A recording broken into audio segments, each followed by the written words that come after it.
Welcome to the Gottesdienst crowd, where we foster confessional integrity, liturgical preservation, and preaching that doesn't stink. We believe that the historic liturgy of the divine service is more than mere cobwebs of antiquity, but it is a true treasure of the Church, to be dusted off and brought down from her attic to be enjoyed. So let's get dusting. Welcome back to the Gottesdienst crowd. This is Jason Broughton. Today we have back with us Dave Peterson. Welcome back, Dave. Thank you. We are looking at the gospel reading for the first Sunday after Epiphany. It comes from Luke chapter 2, verses 41 to 52. And I'll read that in the New King James. Jesus' parents went to Jerusalem every year at the feast of the Passover. And when he was 12 years old, they went up to Jerusalem according to the custom of the feast. When they had finished the days, as they returned, the boy Jesus lingered behind in Jerusalem. And Joseph and his mother did not know it. But supposing him to have been in the company, they went a day's journey and sought him among their relatives and acquaintances. So when they did not find him, they returned to Jerusalem seeking him. Now so it was that after 3 days they found him in the temple, sitting in the midst of the teachers, both listening to them and asking them questions. And all who heard him were astonished at his understanding and answers. So when they saw him, they were amazed. And his mother said to him, "Son, why have you done this to us? Look, your father and I have sought you anxiously." And he said to them, "Why did you seek me? Did you not know that I must be about my father's business?" But they did not understand the statement which he spoke to them. Then he went down with them and came to Nazareth, and was subject to them. But his mother kept all these things in her heart. And Jesus increased in wisdom and stature, and in favor with God and men. All right, in terms of the text, anything that sort of pops out that we should take note of? I'm always sort of amazed at he is listening to their teachers and he's asking them questions, and then it says that they're astonished at his understanding and his answers. So is this like a catechetical? He asks a question, they answer, and then they ask further? It seems to be, yeah. Unless his questions themselves are just answers, Gotcha. And kind of a He's one of those guys. Well, I mean, no. At the end of a presentation. No, he's not one of those guys. Okay, I didn't think Which, by the way, would be one of us. But no, I bet more that he's asking very insightful questions that demonstrate that he understands the material, and I believe he's absolutely sincerely seeking information from them. He's not. And, you do have that. I mean, that's a joy to teach when you have a student that's actually deeply engaged in the material and honestly, seeking more, especially when you're able to give it. Of course, sometimes you're not, but... I'm also intrigued by verses 51 and 52. Yes. So what is the relationship between increasing in wisdom and stature and in favor with God and men and subjecting yourself? Right. Well, I think and I love that. That's that hupotasso word again. Yes. Yeah. So it's not the submit word. I did a men's retreat in Hillsdale this fall, and at the end of it, somebody says, because we're talking about learning from your mistakes in part. Mm-hmm. And this guy says, Jesus didn't make any mistakes. How does he learn anything? And how does he grow? And I could not answer it. And and then I was like, I don't know, really. Watching other people's mistakes, I think I said, or something. And then he came up afterwards. It was right at the end, and he said, he asked some professor that, and I don't know who it was, and the guy said, by suffering. And I was like, of course, that's right. And this is very much the Greek understanding that wisdom comes by suffering. And that's the whole point of the tragedies. that you could learn, you could suffer vicariously and gain wisdom. And so I think here, right, that he actually subordinates himself to his father and mother, imperfect though they are, and he endures that, and that brings a kind of suffering, and with it brings wisdom. And that doesn't stop. According to his humiliation, he is changing, growing, learning, even right up to the cross. Yeah. And, think about, I mean, that's really a fascinating, what does Jesus learn on the cross? He learns to trust in his Father. More deeply, right? Yeah. He learns his Father's good. So all of this is about his active and passive obedience. Yeah. And that is wisdom. Yes. That is what increases wisdom and stature. Right. Yeah. Active and passive obedience. It's really astounding to consider. And I know we've said this many times, but I think that we tend more towards Nestorianism than Arianism. That is to say that I think in our context within American Christianity, we are more prone to denying the human nature of Christ than we are the divine nature. Yeah, now, yeah. We shouldn't deny either one, but obviously. But we don't think about this a lot or contemplate this a lot. And I mean, Epiphany's, we're still in the shadow of Christmas. Yeah. What does it mean that God has become a man? Yeah. And the but what fullness is it about active and passive obedience that is the great instructor by submitting yourself or subordinating yourself? Well, it's an exercise in self-control, right? Yeah. And it's actually putting things into the right order. Right? Instead of, I love this immoderate. So when you put yourself in the right order, that orders the mind, the will, that all of that cause and effect relationship kind of falls into proper place. Well, in yourself, in Christ it certainly does, but then also within the external structures, I think, it's, so he's placing himself into a disordered family, and yet his orderliness and his subordination and his willingness to carry out these duties he's not only learning, but they're learning, and he's actually enabling them to carry out their duties better. Yeah. So I think this raises a question for me. Does Jesus have a self-understanding at this point? Well, obviously does. He does. He's got to be about my Father's business. Yeah. So he already knows, right? He knows who he is and kind of what his mission is. And yet when he's with the teachers, he's asking them questions. He's subordinating himself there too. Yes. Oh, completely. Yeah. And I think he's learning who he is and what his mission is. I mean, he knows, of course, right? But at the same time, I can just imagine him asking a lot of questions. This is beyond speculation almost. Sure. I can just ask, he's probably asking about Abraham sacrificing Isaac.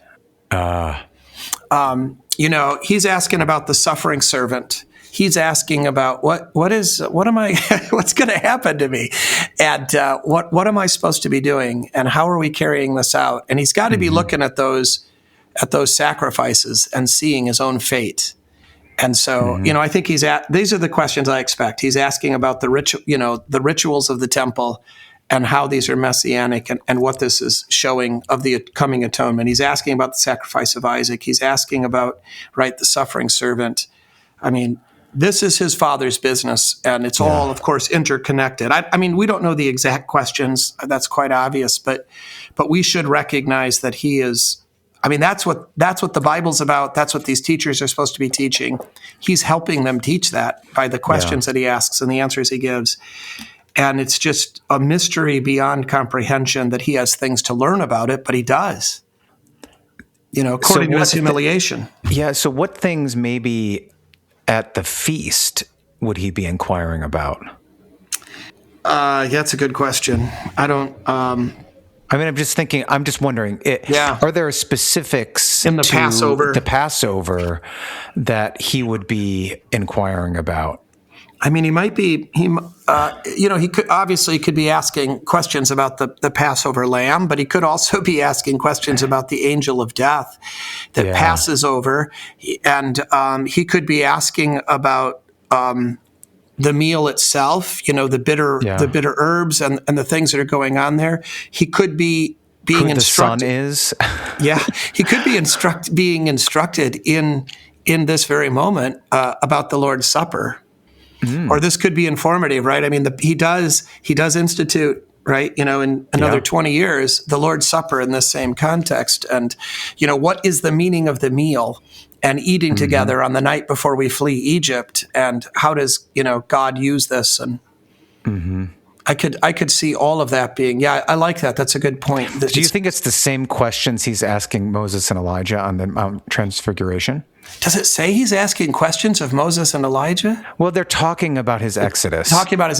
Yeah. So I'm just wondering if it's a good question. The same like a similar conversation. Well, I talked to when I was 12. I talked to these guys in the temple. What do you guys? They said, you said, yeah. So maybe I'm wrong on this. In my mind, I've always thought, the Transfiguration is his divine nature showing through, and it always has felt to me as though in that context he's not denying himself asking Moses questions. But I don't think that's exegetically or dogmatically required. He has not yet. But I see your point. Like, I just was wondering. Yeah. It just kind of popped into my mind. Every once in a while that happens, and I go down a road or a rabbit trail. I'm like, that's dumb. Don't do that. I was curious what your thoughts were. Yeah, it is this whole thing of the 12-year-old Jesus is really a fascinating event, Yeah. And I agree with you. This is why I don't like skipping it. I don't like... Right. I agree. I agree. I don't...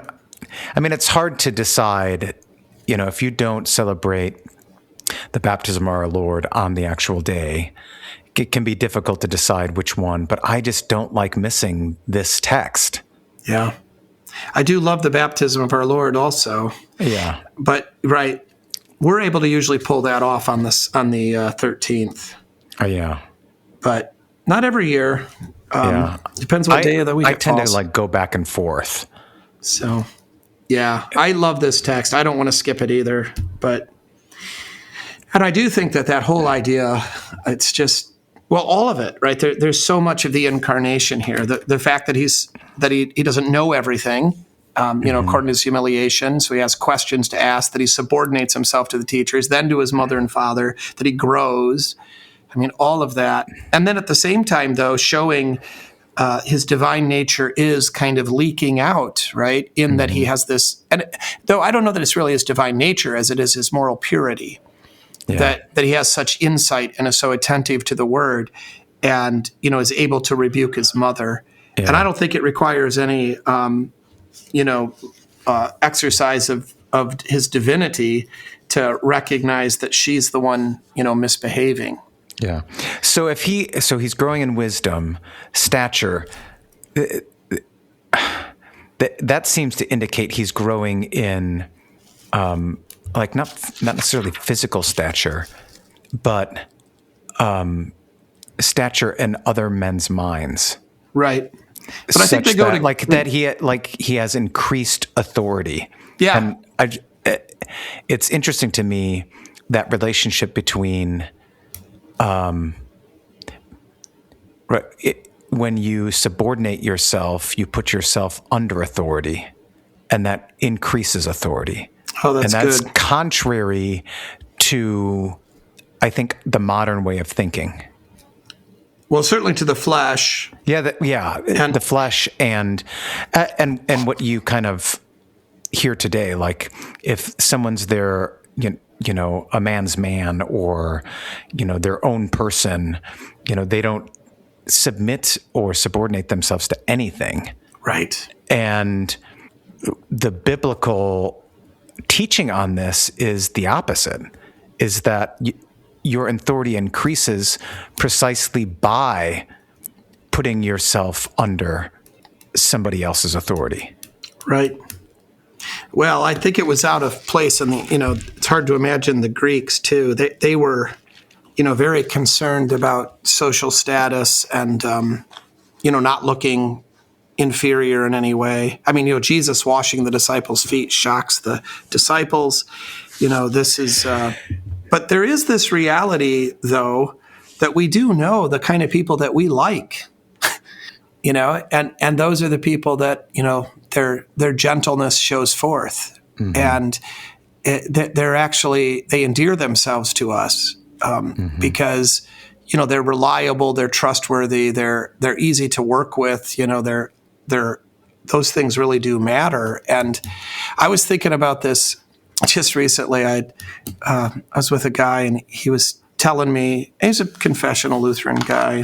He was telling me that he deliberately doesn't use sort of ceremonies, particular ceremonies, whatever, doesn't make the sign of the cross because, good for you, man. I don't care. But he said he doesn't do it on purpose because he's upholding the freedom of ceremonies. And I just thought, okay, that's pretty dumb. We're not living in a culture or a society that is, teaching some kind of legalism about ceremonies. And, why wouldn't you just conform? If you're about the freedom of ceremonies, why don't you just subject yourself to the community standard and just go, oh, this is the way we do it here. And I don't need to, maybe it just struck me as a kind of rebellion and a kind of autonomy, that was masked in this, I'm defending the freedom to write in cursive.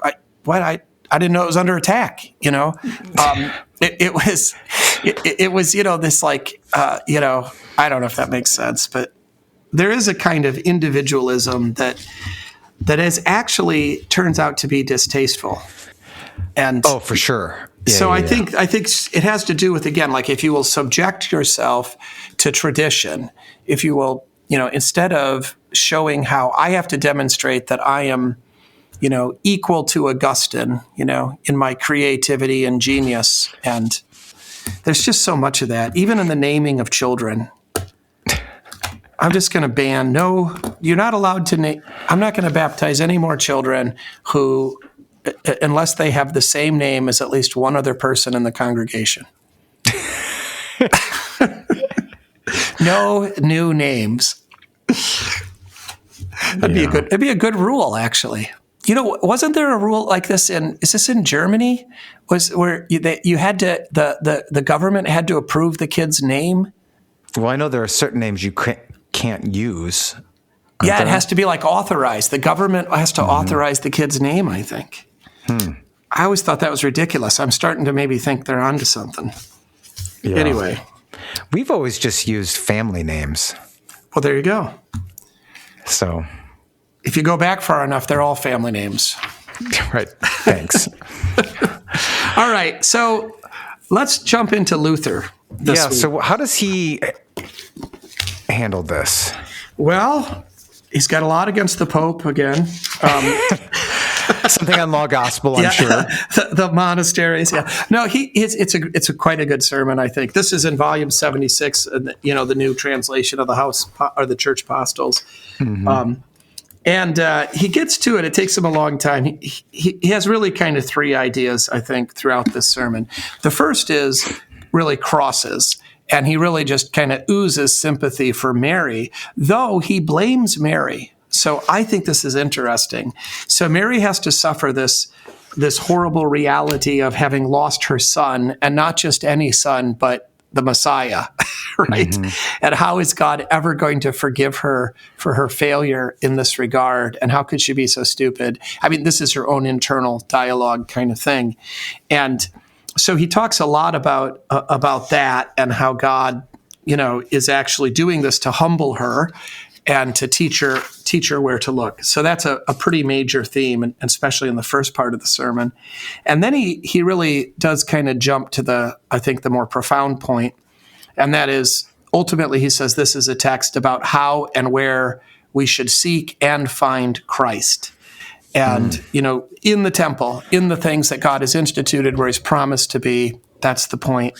He has this great line on page 201. He says, there's no fault in Christ in that he was, in the temple. He says, he is not and never will be lost and can always be found. And I thought that was very well said. And then, of course, it's all about, we're only going to find our comfort in the Word and in the sacraments. He really goes after this. Mary and Joseph are wrong when they go seeking Jesus among their friends and acquaintances. And he allegorizes that for us in a way and says that, we're always trying to find, we're trying to find Jesus in the world, in some way, in some worldly thing, those things that are our friends and our acquaintances, whether that's, earthly success or pleasure or whatever it would be. And we have to learn again and again that Christ is only found in word. And this is where he promises to be, this is where he delivers, and this is what we need. And then, the kind of third thing there is sort of a corollary of that. And that is that God does all of this in mercy to actually kind of drive us to himself. And, that we would be humbled, because when we seek and find comfort in other places, it can destroy our faith. Mm-hmm. And so he hides himself in order that we will look. Yep. That's right. And then, lots there about, how bad the Roman Church was because they made up all that stuff. But, the other thing was he does have a lot of stuff. It's interesting to hear him talk about Mary. He does claim that Jesus is Mary's only son. So he does kind of defend by default, the perpetual virginity there. Mm-hmm. But he also, defends her weakness and her failures, and has this, that she's an example in this. So he does it to her, to humble her for her own good, because she's been given, this most glorious of positions in the history of humanity, and that's a temptation to vanity. So he makes her life really hard. And, and then about Simeon, foretelling that. But then also, she needs to do this to be an example for us, right? And he's got a lot about how these saints don't need to be given false works and praise, because they're human beings, and God blesses them through the word, same as he does by us. Yeah. So thinking about our discussion of the text earlier, if it's all pressing towards this subordination and growing in wisdom and stature in favor with God and with men, how have Mary and Joseph not subordinated themselves? Yeah.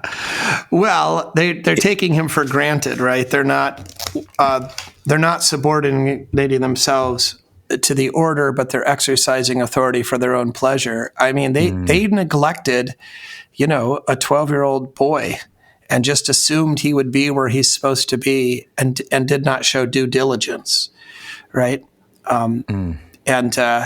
So that's their failure. It's a failure, I would say, a failure to inspect. So this is why the military has inspections. Mm-hmm. And knowing that the inspection is coming is of great value, even though the subordinates don't like it, but because it just kind of forces them to do their job, and then they receive kind of praise and encouragement for it. But they also can receive correction at that point. And Jesus was just so good that I imagine he was easy to neglect, and they just did not carry out their duties. And I think this is a kind of I think there's lots of ways we can apply this to our own lives. But how do fathers and mothers do this now? Well, I think this is quizzing your children on the catechism, and this is making sure that they actually got up when the alarm went off, and making sure their beds are made, making sure that they're doing their homework. And we can, when they're good at it, we can just sort of start to let those things slide. And that's a danger. We might get away with it, but we might not. And even if we get away with it in the sense that we don't check if the kid made the bed, and the kid made the bed anyway, if we would have checked, it would have been an opportunity to praise him. Praise. So it's a neglect on both sides. Yes. We don't offer praise, nor do we offer correction and encouragement.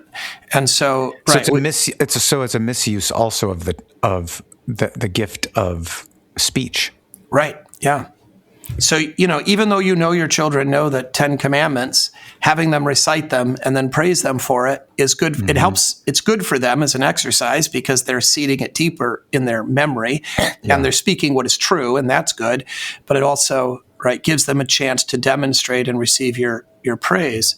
So, but we're weak, right? So. Yeah, because it's terrible what they do, and then of course, the terrible example, negative of them blaming him. Mm-hmm. And of course, it's not that we're not sympathetic towards Mary. I'm sure it was very painful for her, but there is a kind of sense in which the pain is worse when it's your fault, right? Mm-hmm. A person who, it is easier typically psychologically to sort of take tragedies that are arbitrary as opposed to things that we brought upon ourselves or especially upon our loved ones. Yeah. So, she lashes out there in anger in a way that's most inappropriate. And, who hasn't done that? The kind of defensiveness that we're just this so quick to us is sad. Why did you treat this? Why have you done this to us? Yeah. Why'd you do this to us? He didn't do this to them. They did this to themselves. And why don't they know where and then also, by the way, it was unnecessary that they did it because they should have known where he was. I mean, not only should have they known where he was because they had done the inspection, they also should have known where he was because of theology and remembered that he's not their son, he's God's son. Mm. And so, there's a kind of double rebuke there. You didn't do your job. And then also, you don't know who I am. Yeah. The word there, anxiously, I think this word is related to Odysseus's name. Where are you? What verse? Verse 48, because he's Odysseus, the son of pain. And this is Odino from Odinao, to be pain, distressed. Interesting. Yeah. There is a lot of fun vocab in this, actually. I didn't know that. I didn't realize that was Odysseus. But I see it, yeah. Yeah. And so you have all of his pains or his labors throughout the Odyssey. But, I'm just wondering, because the interesting thing is, in the Odyssey, at least in the very beginning, everyone blames the gods for the pains that they give them. But then Zeus says, but these men don't help themselves; they add to it. Right. And I don't know. Maybe I'm just making too much of the word, and since I'm reading the Odyssey right now, I'm trying to correlate things, but I wonder if there's something going on there with this word. Yeah, I don't know. It in the sense that it demonstrates that it's a self-inflicted. Yeah, that's what I mean. Right. Yeah, I get it. Right, that Odysseus, causes his own problems in many ways, and Well, I mean, and he does. Right? Yeah. I know. I mean, if he just remained a nobody, but he couldn't help himself. Right. He had to tell Polyphemus his name. He's not as bad as Achilles, but it's a different kind of. Well, because Odysseus learns. Yeah. And then he hides in the rest of it. Right. But, he comes in disguise. But that's the moment when he has to get his glory over Polyphemus, and then Polyphemus calls on Poseidon. Right. So I guess I'm just wondering if this is saying this is self-inflicted. Maybe. I'm not familiar with the word. I mean, it just says, be distressed, be in pain, be in torment. Yeah. Yeah. But I mean, in the context, I mean, she's saying, though, why did your father and I, I guess it doesn't say you did this there, does it? Well, it says, son, why have you done this? And then behold, right, your father and I, right, have sought you in distress, or sought you, right. So she is blaming, yeah, there is some fun vocab. You have the word synod in here somewhere. I can't remember where it was.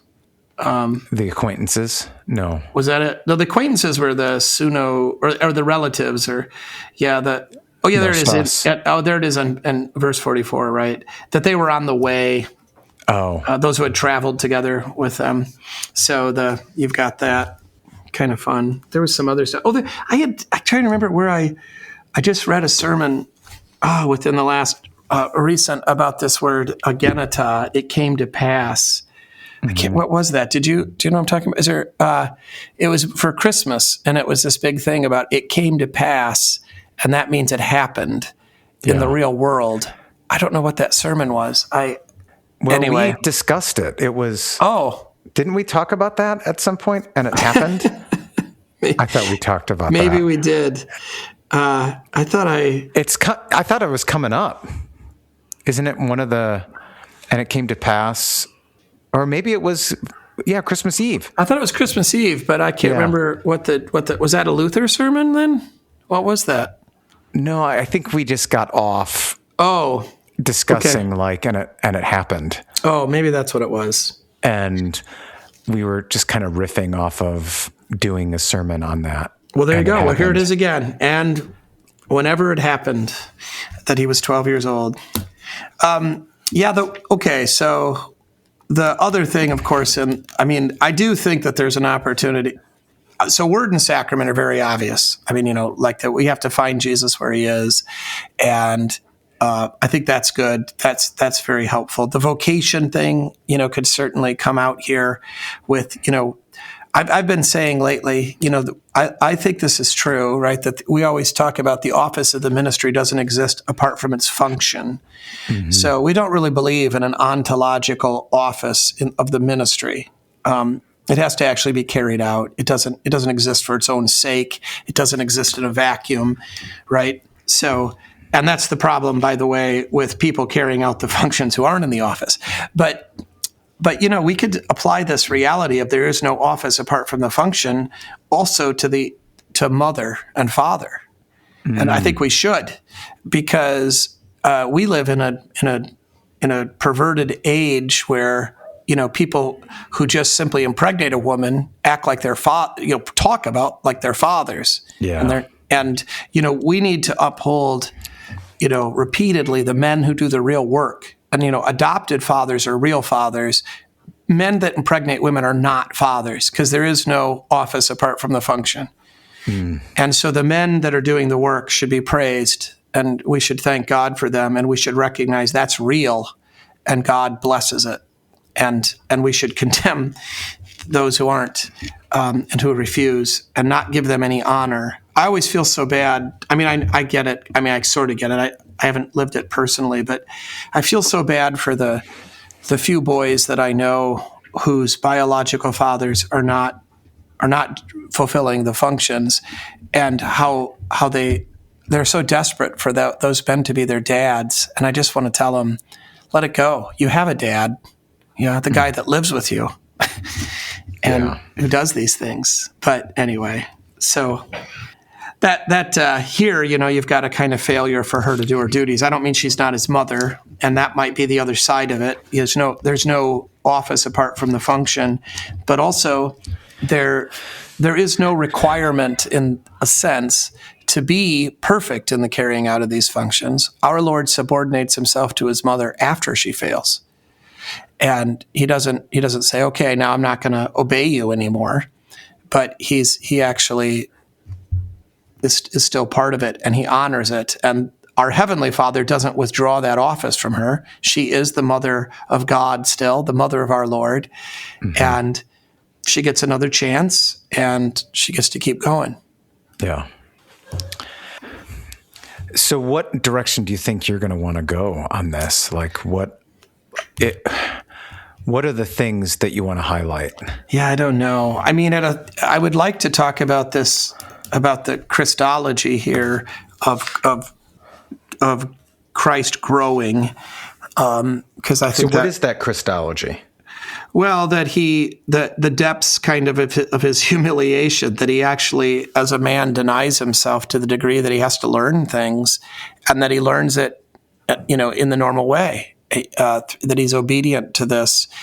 And I think that's just fascinating, that he's asking questions, that he's learning, that even after this, that he, again, right, with it from his mother and his father and changing over time. I love this idea of him learning by suffering, and even learning on the cross, I think that's the kind of Christology of it, of what it takes to have a Savior who is actually a man, and who actually endures and suffers the things we suffer, though in his active obedience, right, not breaking the law in any way. That he does all the things that we do. He goes to school, but does not commit any sins, right? Yeah. And he does all of these things, so that's his active obedience. And then at the same time, he takes on these punishments, and in this way is also being taught, and of course atoning. Both of these are atoning for us. But so also teaching, because he's teaching both, Joseph, right, and Mary. Yeah, he's an example. By pain, by suffering. Pain. Yeah. And he's showing us, what is he showing us? He's showing us that the Father is good, or teaching us, right, is that the Father is good, and that you got to take that Passover lamb you raised in your own house and slit its throat and praise God. And then, I just, there's so much. But I don't know how I don't know how good of a sermon. It seems like there is an overarching theme there. What is it? Well, I would put it in this way, that increasing in wisdom and stature and in favor with God and men means subordinate yourself to the pain of learning. And then you have all of these examples of this. You could talk about that Christology. And then, then maybe you could ask the question, so what pain are you avoiding? Yeah. I like it. And what do you need to attend to that you're not because of the pain of it? Right. And you could go on both. Yeah, I like that. That's good. Because I was trying to figure out how to sort of make it applicable. And I think that's exactly right, that this whole idea of learning is such a fascinating thing. But both the teachers are sinners, and so are the students. So it fails at both ends. So, and both of them are, I think, primarily what, in our context, what we're avoiding is boredom, right? That the students want to be entertained. They don't want to do the actual work, because learning is work, and it requires effort, and there's a certain pain of the boredom that you have to put through. But the teachers, I mean, it's the same thing as a teacher. You have to do the hard work of making them do the work, which is boring, and telling them the same things, which, It's much more fun as the teacher to be up there telling jokes. They like it better. You like it better. I think also we get tired of teaching the same things. Right. And we want, but it's not always just jokes. Sometimes it's on niche things. Yes. I was just theology. Yeah. Such that we kind of pass over the fundamental things, and the things that are most appropriate, and that they need, and they would rather we do that too, because they don't want to do the work. So instead of just drilling them on the 10 Commandments, we go off on, the ethics of IVF, with fifth graders, and bring up, the latest Supreme Court cases and blah, blah, blah. And meanwhile, they never actually learn the commandments. And I think that's exactly right. It hides itself in many ways, but there is this kind of avoidance of the actual work of learning, the pain, as you put it, of learning. Yeah. And I think that's a big problem. I think a lot of what goes on, what passes, and I've been guilty of this, so I'm But I think a lot of what goes on as kind of youth catechesis is pastors lecturing about things they enjoy talking about while the kids passively sit there and take it. And at the end of the thing, we confirm the kid and act like we did a good job. But, if you ask that kid 3 months later to recite the catechism, he can't recite it. And we got to do the hard work. And I think so. There's got to be both of those things. I mean, in some cases, a little bit of, but it's got to be mostly one and not much of the other.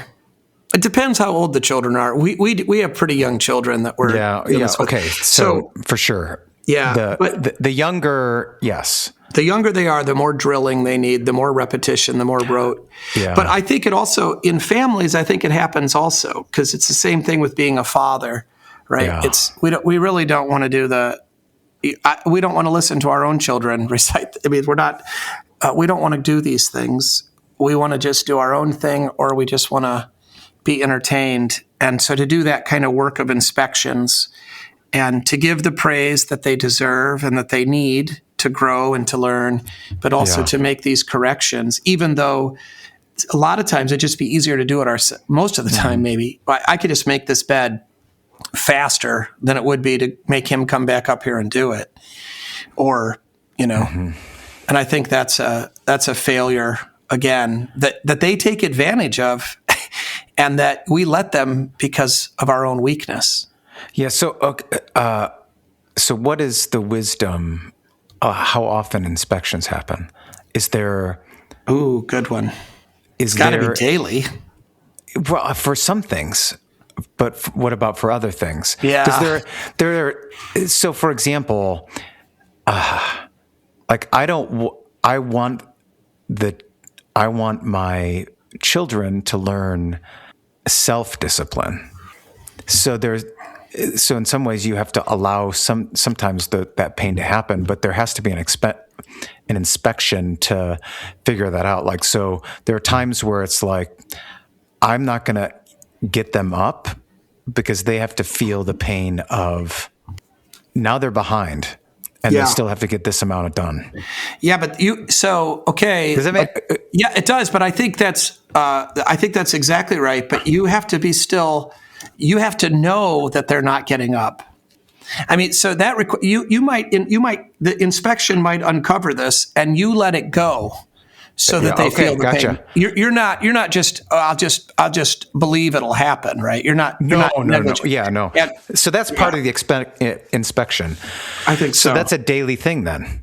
But you're right. So should we call it not family devotions, but family inspections? I like it.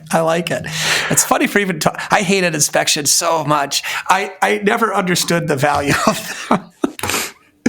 So I'm ashamed of myself. But I remember as a kid, my dad or my grandfather inspecting my work and hopeful that the praise would come. Oh yes, I did. Right. Yes. So there has in some ways it was good. Inspections were good if you knew that the whoever it was would actually praise that which is good. Oh, well, I mean, a test, an exam is an inspection. And when you feel good, I mean, they're eager to show what they learned. But if you were in the military and they never praised that which was... Yeah, that may be part of the problem. But then again, you get these lines from the Bible that's like, we have only done...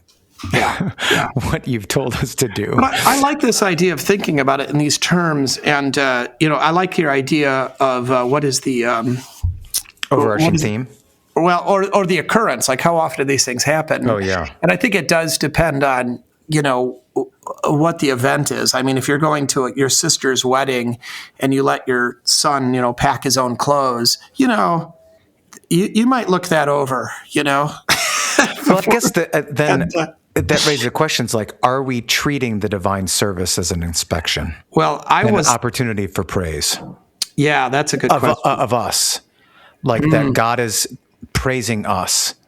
Yeah. In the gospel. We've confessed our sins, right? We've taken stock. We've let his word inspect us and made us circumspect of ourselves. Yeah. That's a good question. Yeah. Yeah, I'm not like, so, yeah, it has to be a daily thing.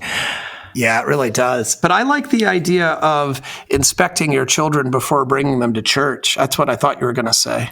Well, I mean, I think that's also, but again, how are we... How are we modeling that, right? Because if we're looking at what the text is, Jesus subordinates himself. Yep. How are we subordinating ourselves, and that then authority, because of our subordination, grows larger and demonstrates wisdom and our stature with God and men because of does that make sense? Yep. That's great. I'm just thinking about this, but I wonder if some of our subordination is, actually demonstrated in the preparation that we've made. Again, like a child, right? So we did our homework, we did our work, we wrote a sermon, or if you're the pastor, or, if you're just coming to church, but you know what I mean? If you're a layman, it could be, I actually read the Bible, I read the lectionary before I came here. I prepared, and I'm ready to actively engage and listen to this sermon and see how the preacher treats it. Yeah. And it might be, I knew what the hymn of the day was, and we sang it last night. And so I've done, and I mean, you don't get kudos, maybe from your fellow parishioners, but there is this sense of satisfaction in it. There could be, I think, appropriately, with due humility, but the satisfaction that, okay, this week I did my job. I don't every week, but I did come prepared, not perfectly, but I did prepare. And I can handle the task of being in church this week because I did my homework. And, that could be, you could also then, I think, maybe, in the act itself, you could be asking yourself some of these questions or paying attention to your children, or even, and one another, you could praise your fellow parishioners as well for, being, good job with your kids in the pew this week. I know that's not easy.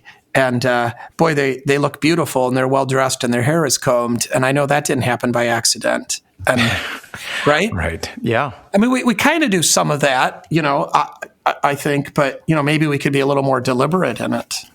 Yeah. And maybe the other thing, of course, that goes along with this a little bit is learning how to take compliments. It can feel a little awkward, if somebody says, "Hey man, you got up and brushed your teeth this morning. Good job." But maybe we need to, take this into consideration and recognize the efforts. It's a lot of effort bringing kids to church. I know. And your wife does Lauren, it all. I know. I know. I never had to do it myself. It's my, because I'm at work already. I know. Periodically, and by periodically, almost never, I will stop in before to see how everyone's doing. And I'm always like, I don't know how you do this. It's amazing. It is. I'll tell you, I think back on Jackie was, I was going to say she's a workhorse, but that seems kind of derogatory. I can't believe how hard still she works. And man, I just did not help her very much. I look at the young men in our congregation, and they really they do a lot more than I ever did. And I'm not proud of that, but I'm proud of them, and I'm happy for what they're doing. But I can't believe the things that she did, and by herself almost. I wish she's still she's a hard worker. And man, getting those kids ready for church by yourself every week. And then, and then me coming home and saying, I'm tired because I worked this morning. I know. It's terrible. But good thing she doesn't listen to these. No. Yeah, that's right. The women really, it is crazy how hard it is to be a mother and the burdens that are on them. Yeah. So. All right. So, So inspection. Yeah, that's kind of fun. That could be fun. That's Mary and Joseph's failure, right? In an inspection thing, and that gives us sort of, and you've got these teachers kind of engaging in inspection in the temple, and Christ, performing obviously very well under that, and I think that could be really helpful. And I think what's the relationship between being circumspect and being inspected? Well, circumspect is more. I mean, as you mature, there's going to be more of this. It's going to be more necessary, right? I mean, your mother isn't coming and checking to make sure, right, that you're putting on clean underwear. So there does come a point where, I know, but it is one of those things where you are aware of the traditions around us. Yeah. And you are placing yourself under those things. Am I doing what is orderly here? Or am I doing my own thing? Right. Am I in service and fitting in the right? Am I within the hierarchy and supportive of those above me and those below me and my peers? Yeah. And am I actually right, or am I drawing attention to myself? We had a great moment. It's like this is all about finding your place. It really. So I actually did. This happened just this morning. So we had divine service this morning in the chapel. About 30 people there, and the chapel is such that they're kneeling at the communion rail before for the words of institution, and because there's no other place to kneel. Mm-hmm. And anyway, so when it comes to the distribution, the communion rail's full, and the organist needs to kind of step up there, and there's no room for her. And so one of the men that was there, just very quietly, I'm kind of watching this, but I can't do anything about it. He just kind of feels this, and just so gently slips out of the way into the pew, slides this kneeling pad over for the organist. And then she kneels and I commune her, and then she stands up and then she can play the hymn, and then he slips back in there. And it was an amazing thing to me because it was so gentle and so quietly done. Didn't make a scene, didn't make a big fuss about it, just aware of what was going on around him, very reverent throughout it. And I actually complimented him for this afterwards, because he does this sort of thing a lot. He has a kind of awareness liturgically and a sense that he leads without standing in the front and without drawing attention to himself. And it's an astounding quality, I think. Yeah. So those kinds of things, I think really, that in terms of fitting into the pattern, right? And I think it would be about not drawing attention to yourself and actually having the things that you do be helpful to other people. Yeah. So you're not engaging, you don't decide during the creed that you're going to go out into the middle aisle and prostrate yourself, instead of genuflecting. Yeah, that's not helpful, right? Kind of exaggerated shows of piety that get in the way, we want to avoid, right? But also, standing there folding your arm, crossing your arms and, staring at the ceiling at that moment would be not helpful either. Yeah. What I'm doing now. No, you didn't like that long story? No, it was great. I just was trying to crack a joke. Yeah, so I like what you're saying. How do we actually fit within the order in a way that doesn't draw attention to ourselves and actually serves the people around us, is helpful? Yeah. Yeah. Well, I mean, this is what Jesus is doing, right? He knows his place. Yeah. Because he's subordinated himself under his Father's orders. And he loves his neighbor as himself. Yes. He's pretty good, that Jesus. Well, I know, but this could that whole bit that Luther is talking about and knowing where Jesus is, right, that he has his place. Like when things are in order, you can find it. Oh, that's good. That's really good. Like, so when we put things in the place that they're supposed to be, including ourselves, that's when you can actually find stuff. Yes. No, that's very good. Yeah.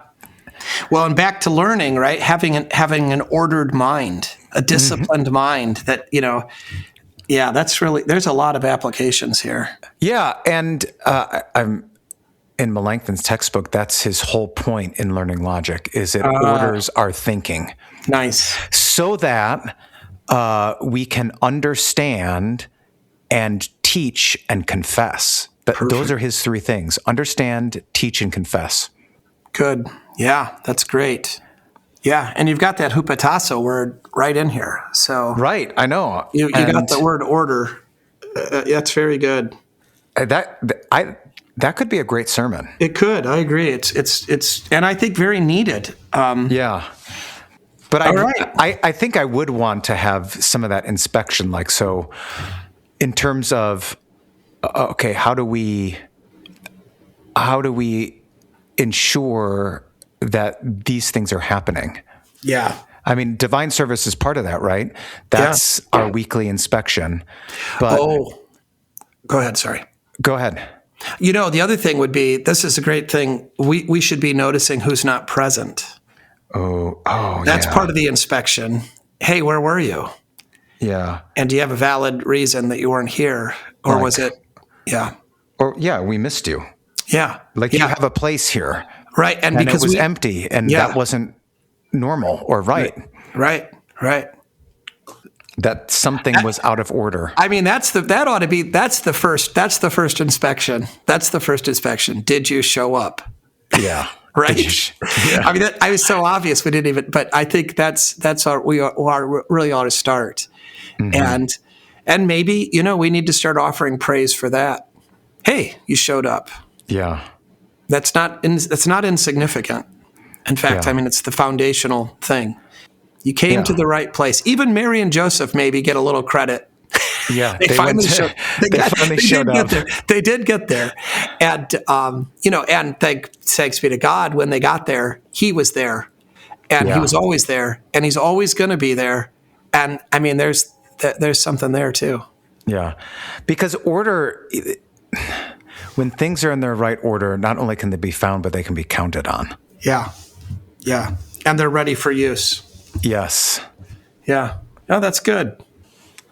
Well, there you go. That worked out pretty good. So fun. Yeah. It's okay. It's always fun. It is always fun talking about the Bible. It really is. I know. Yeah. It sounds so kind of silly to say it, because it's. I mean, of course it is, but I don't know why I'm surprised by it. I always am, though. That's part of joy. Joy. There's a sense of joy that is surprise, right? Mm-hmm. Okay. Yeah, that's right. Surprised by joy. It takes us by surprise. Yeah. All right. Thanks, Dave. Thank you.